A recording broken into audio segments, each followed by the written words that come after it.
Əlimizdə nə var? Rampage bemol mikrofonu. Getdim sırf ağını aldım ki, setup hamısı qaradır, ağ qəşəng görsənsin. Çox sadə dizaynı var qabaq tərəfdə, ancaq şəklidir, bir də adı yazılıb. Podcast və canlı yayın üçün istifadə edildiyini yazılıb. Başqa bir şey yoxdur qabaq tərəfində. Gürültü bloklayıcı var, barmaqla sensorla səssizə almaq düyməsi var. RGB işıqlarını yandırıb söndürmək üçün üstündə düyməsi var, burada yazmayıb. iOS, Android, MacBook, PC harda istifadə etmək istəyirsinizsə, onun üçün bir giriş yeri qoyublar. İndi də keçək bunun açılışına.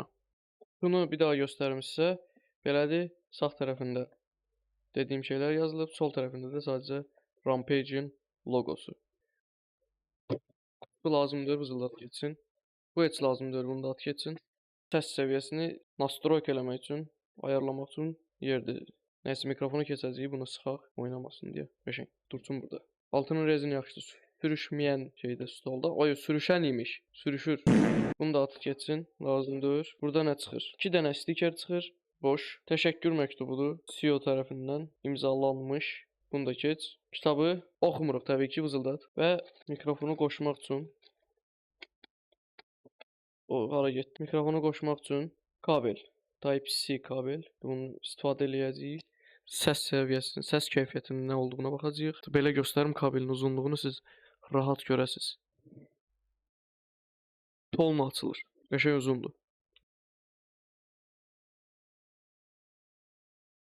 Mənim köhnə mikrofondan qalan kronşteynim olmalıdır. Onu tapım çıxardım, bunu qoşaq hətta elə daha qəşəng görsənər.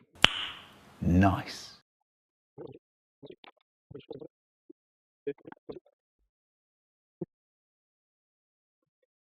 Dadına baxacağıq. Belə taxım hələlik məni rahat eşidə biləsiniz. Hamısı sizin üçün deyə. Aha, işığı yandı. Bunu buradan dəyişə bilirik, stabil bir işıq qoya bilirik. Göstərim sizə və söndürə bilirik. Buradan üstündə söndürüb yandırmaq üçün düyməsi var. Söndürüb yandırmaq üçün bu düyməsi var. Buna basanda həm işıq sönür. İşıq sönəndə də bilinir ki, yəni səssiz alınmış vəziyyətdədir. Bir də gürültü əngəlləmək üçün, bloklamaq üçün burada düyməsi var. İndi səsi qoşacağam. Oradan rahat başa düşüləcək. Burada da səsini azaldıb çoxaltmaq üçün bir düymə var. Belə, ümumiyyətlə sevdim görüntüsünü, qəşəngdir. Bu biraz boş kimidir, alt tərəfində olan mexanizması boş kimidir. Belə oynamağını istəməzdim. Yəni biraz kip olmağını istərdim, amma görək də vəziyyət necədir. İndi buradan girirəm, proqramını qoşuram. Ya da bunlar tak çalışdır olmalıdır. Bir yoxlayaq görək, işləyir və yaxud işləmir. Baxın burada bura gəlib taxan kimi. OBS-də görək necə bir səs eşidirik. Buradan pulsa basırıq. Buradan səs girik yakalayıcısı var olan əklədirik. Mikrofon bemol yazırıq. Çaşdırmayaq deyə, yoxsa fərqi yoxdur. Mikrofon bemol. Çünki mənim yaddaşım olmadığı üçün hər şey unuturam. Tamam deyib buradan varsayılanlardan bemol seçirik. Qulaqcığın mikrofonunu bağladım. Hal-hazırda eşitdiyiniz səs bemol mikrofonu, Rampage bemol mikrofonundan gələn səsdir. Özüm də eşitmək istəyirəm. Görəsən necəyəm? Bildim. Ən lazım olan şey mikrofonun partlama səslərini düzəltməkdir və onları da düzəltmək istəyirsinizsə P, T, C hərflərinə necə reaksiya verir mikrofon. Hal-hazırda səsimi Rampage bemol mikrofonundan eşidirsiniz. Mikrofonda bir özəlliyi var yazılımsal olaraq. Həm sağ və həm sol tərəfdən eşidə bilirsiniz səsi. Bu da oyunlarda, daha doğrusu video çəkəndə çox işə yarayacaq. Kimdənsə oturub söhbət eləmək istəyirsinizsə yayında 2-3 nəfərdirsə, hamınızın səsi hardan gəlirsə, oradan bilinəcək. Həm də mikrofon test səs çox qəşəngdir.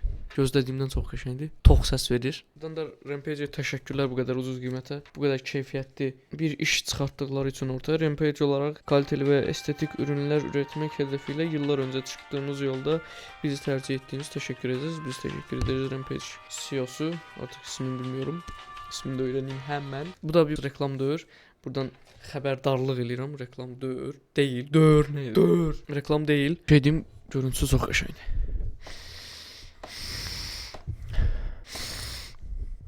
Plastik iyi gəlir biraz. Zaten plastik olduğu üçün. Qorxu oyunları bundan sonra ləzzətli şəkildə olacaq. Chat sizə alınmır ha. Bu arada followda 130-uq. 131-ci followda hədəfimiz tamamlanmış olacaq. Təşəkkürlər chat. Ürün incələmə videosu burada başa çatdı. Lazım olan bir detal varsa bunu yorumlarda yazarsınız, mən açıqlayaram sizə. Marka və mikrofon haqqında. Bəlkə gelişmə videosu da paylaşdım, görüm keyfiyyəti necə dəyişir. Xoşuma gəlirmi, gəlmirmi? Təşəkkür izlədiyiniz üçün. Görüşərik.